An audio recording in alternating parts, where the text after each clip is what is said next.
President-elect Donald Trump nominates ExxonMobil CEO Rex Tillerson to be the 69th U.S. Secretary of State.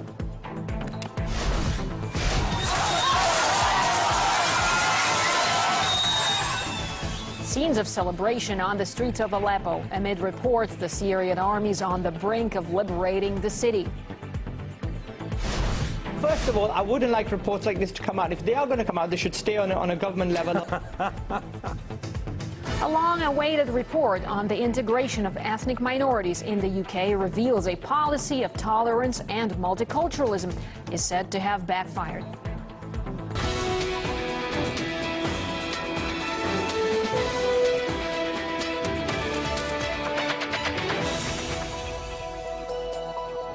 You're watching RT International, coming to you live from Moscow. I'm Marina Joshi. Welcome to the program.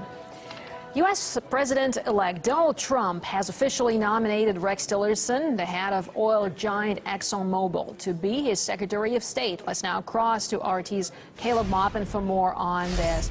Hi there, Caleb. So following days of speculation, the news is finally confirmed. What do we know so far about Rex Tillerson?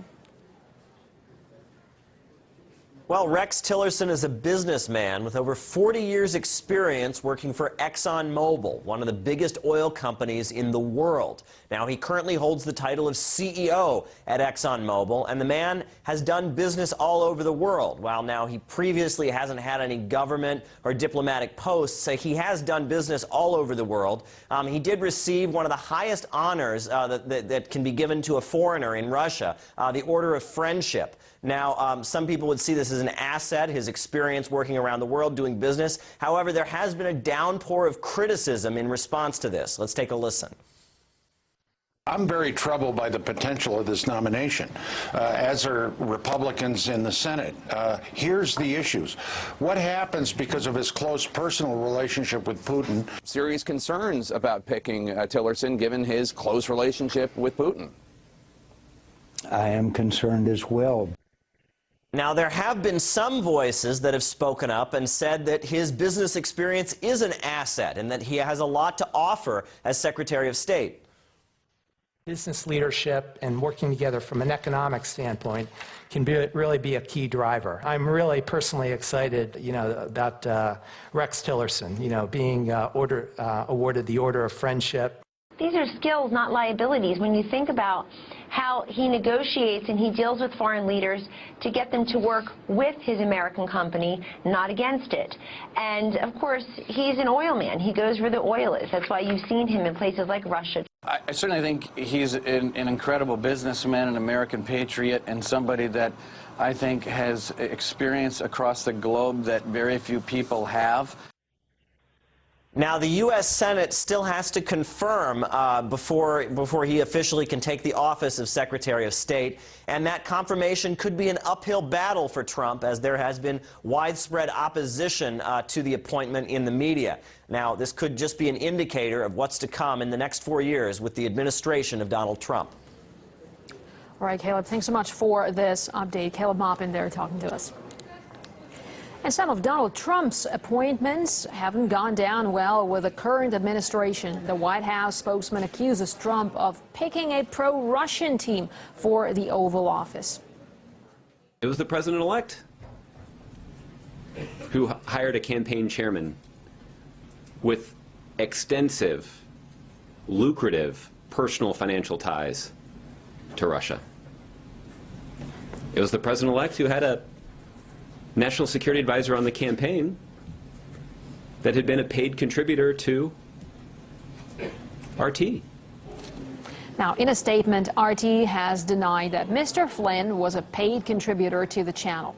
Like many other international experts, he appeared simply as a guest. RT host Ed Schultz says the accusations are ridiculous. Well, I think the White House is forgetting the connection that Donna Brazile has to CNN, or what Van Jones was to the Obama administration getting paid by CNN. You can easily discredit someone if you want to follow the money. It may never end. It may continue on, and this may be a battle that President-elect Trump is going to have to fight for a long time. There's a lot of people in Congress who believe that all this saber rattling against the Russians has a lot to do with supporting our military budget and every military project that comes up. And to continue to support the industrial military complex, you've got to have somewhat of a foe or someone who, quotes, not your friend, in an effort to discredit the results of this election and take it to the Electoral College to possibly throw a rope or some kind of savior to Hillary Clinton that she might be president. It's a fool's errand. I'm disappointed that the White House is going down such a flimsy road. And I think what we're seeing the White House do right now, because there is no hard, solid evidence of any Russian hacking here, there's a bunch of generic, fluffy statements that are coming from just some intelligence agencies. What we're seeing is personality bashing. Now, one person who is looking forward to a Trump presidency is the newly elected leader of the UK Independence Party, Paul Nuttall. In an interview with RT, he expressed optimism about the future of U.S. international relations.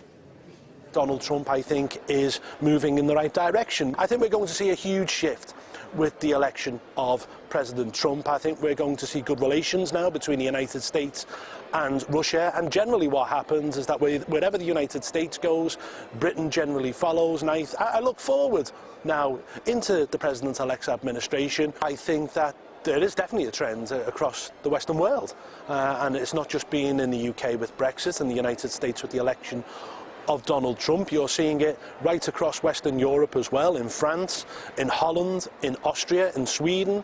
You know, there is definitely a kickback against the liberal consensus. The world is beginning to rebalance, and I think it is good, not only for Russia, not only for Europe, but for the rest of the world looking forward into the 21st century. Now, the Syrian Army is reportedly on the brink of liberating the city of Aleppo, and that's been engulfed in violence for almost 6 years.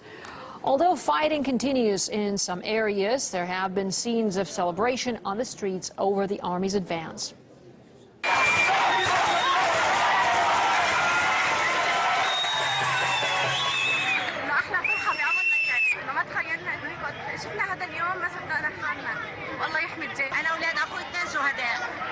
شو رأيك بانتصارات حلب؟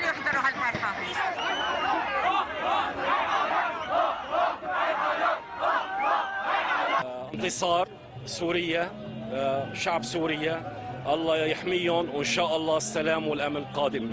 وبانتصارهم رح نحقق حلمنا ورح ندرس ورح نصير إعلاميين ودكاترة. أنا بتمنى أشكر الجيش العربي السوري لأنه دافع عن وطنه واليوم حررنا واليوم هالرصاص اللي عم يطلع. اليوم بدي نام وبكره مطبني اني حبعت ابني على المدرسه بدون ما تلفن واسال كيف الوضع. It's been an extremely painful journey getting here. Tens of thousands of people have lost their lives.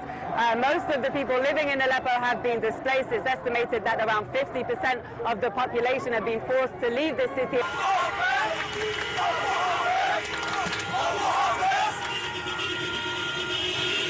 Well, let's get now more on this from RT's William Whiteman, who's in the studio. Will, it's a very fast-changing situation there. What's the latest? Well, I mean, this is the thing. We've just been seeing this footage of people celebrating in the streets of Aleppo there from our correspondent Lizzie Phelan, who is actually on the ground there in Syria. However, you wouldn't get that impression if you were getting your information primarily from Western media sources. We can have a look at some examples of the sort of doom and gloom that are being spread on these sort of channels. Tens of thousands of civilians are still trapped in the ever-shrinking rebel enclave. Complete meltdown on humanity. Of just how trapped these civilians are in Aleppo. If they stay at home, they could be killed. Tens of thousands of people remain besieged, trapped in the war zone. So yeah, I mean, you can see it's a very, very different picture there being cast to the one which we have been reporting on. Certainly, one thing which we've been seeing very different is the reportage and certainly the coverage of how civilians have been trying to escape from the rebels and how they've been being treated. But obviously the main thing which people have been talking about right now has been the massacre of 82 civilians, the reported massacre of 82 civilians.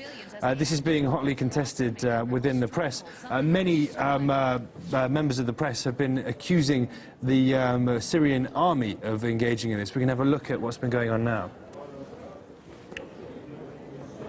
Who is doing these killings? I can't say who's done all of them, but we understand at least one Iraqi militia is involved. We've heard of killings of civilians in this way in 4 different locations, so it may well be different forces involved. So you see, I mean, it's completely different what is being reported in the press and then what the UN is actually saying. The UN isn't actually saying that this is the Syrian Arab forces who are doing this. They're saying that they feel that it's someone who is associated with them. It's an Iraqi militia that is as close as they're getting. They're also not naming their sources either. They're saying it's reliable, but they're not willing at this point to name them. So, I mean, given that this is something which has happened last night or in recent days, it seems very soon to be jumping on this blame game without a thorough investigation being carried out. Well, sure, as we see a lot of developments there, and the situation is pretty intense there. Thanks for keeping us up to date on this one. Will Whiteman here in the studio. Now, in liberated areas, Russian and Syrian bomb disposal units are now making safe booby-trapped civilian buildings, including schools and hospitals.